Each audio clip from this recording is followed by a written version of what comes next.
Toby is a tram engine. He has cow catchers and side plates and doesn't look like a steam engine at all.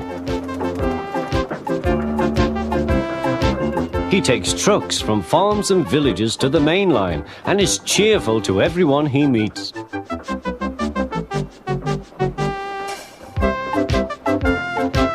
He has a coach called Henrietta, who has seen better days. It's not fair at all, she grumbles, remembering that she used to be full and 9 trucks would rattle behind her.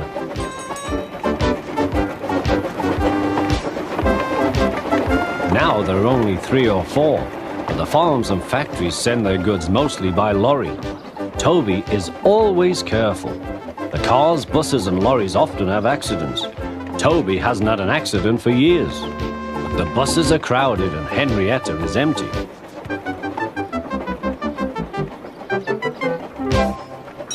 A lady and a stout gentleman stood on Toby's platform. He was, of course, the fat controller. But Toby didn't know this yet. "Come on, grandfather," cried the children. "Do look at this engine." "That's a tram engine, Stephen," said the fat controller. "Is it electric?" asked Bridget. "Hush!" hissed Toby. "Shh, shh," said her brother. "You've offended him." "But trams are electric, aren't they?" "They are mostly, but this is a steam tram." "May we go in it, grandfather? Please?" "Stop," said the fat controller to the guard. They all scrambled into Henrietta. "Hip, hip, hooray," chanted Henrietta. But Toby did not sing. "Electric indeed, electric indeed," he snorted. He was very hurt. "What is your name?" asked the fat controller. "Toby, sir." "Thank you, Toby, for a very nice ride." "Thank you, sir," said Toby. He felt better now. This gentleman, he thought, is a gentleman who knows how to speak to engines. The children came every day for a fortnight. Sometimes they rode with the guard, sometimes in empty trucks.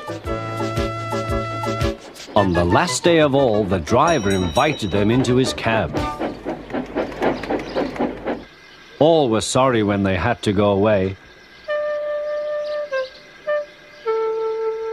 And the fat controller and his family thanked everyone. "Come again soon," replied Toby. We will," called the children. And they waved till Toby was out of sight.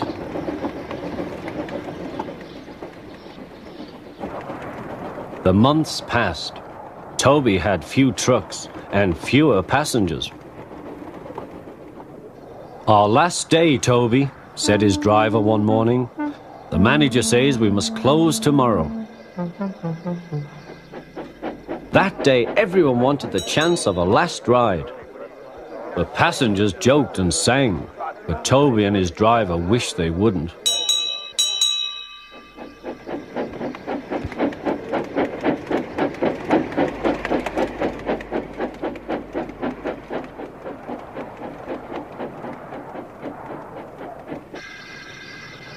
"Goodbye, Toby," said the passengers afterwards.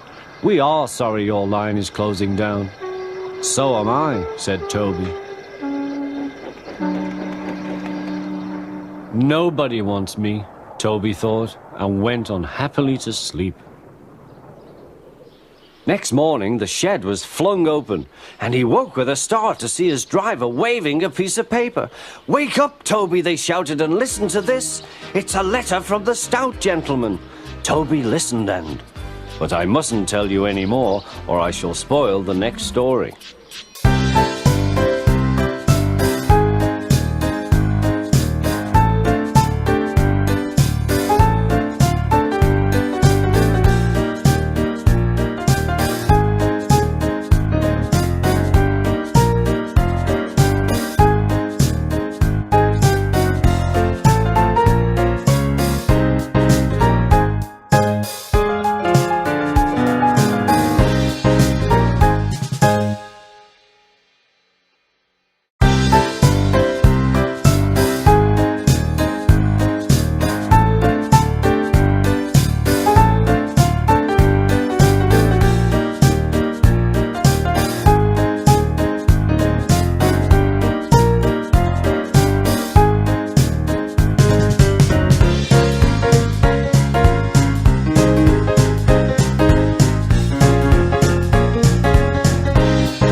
a line to a quarry at the end of Thomas's branch. It goes for some distance along the road. Thomas was always very careful to whistle here in case anyone was coming.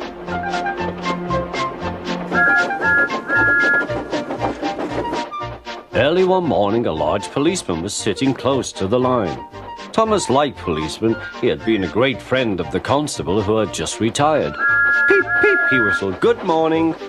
Thomas expected that the new constable would be friendly too, but was sorry to see that he didn't look friendly at all.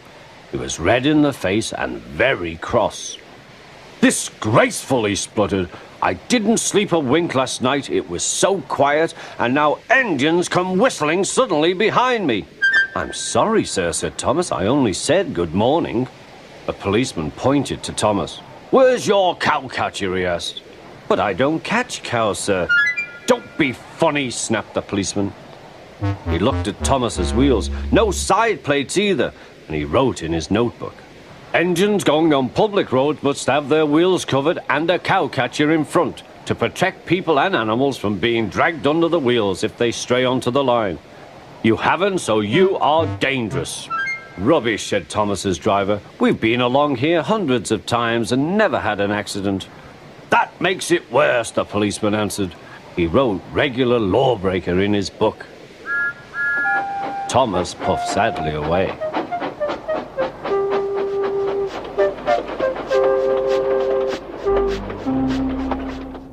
The fat controller was having breakfast. He was eating toast and marmalade. The butler came in. "Excuse me, sir, you are wanted on the telephone." "Bother that telephone," said the fat controller. "I'm sorry, my dear," he said to his wife. "Thomas is in trouble with the police, and I must go at once." At the station, Thomas's driver told the fat controller what had happened. Dangerous to the public, indeed. We'll see about that. The fat controller spoke to the policeman. But however much he argued with him, it was no good. "The law is the law," he said, "and we can't change it." The fat controller felt exhausted.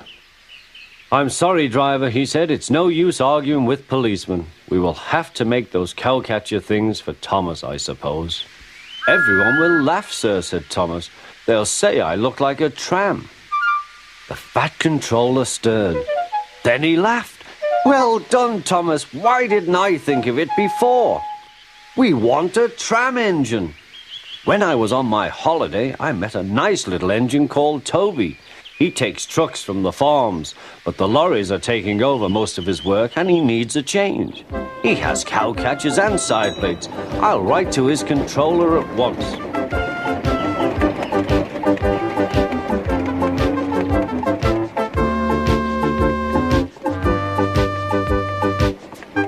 A few days later, Toby arrived.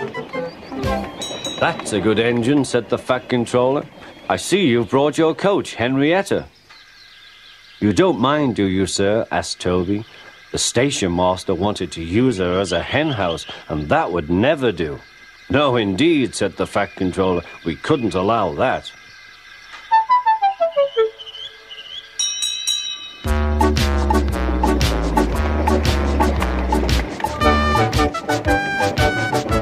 Toby made the silly trucks behave even better than Thomas did.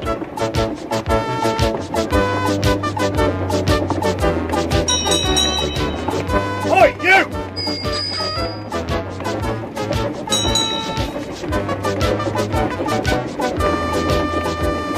At first, Thomas was jealous, but he was so pleased when Toby rang his bell and frightened the policeman. They've been firm friends ever since.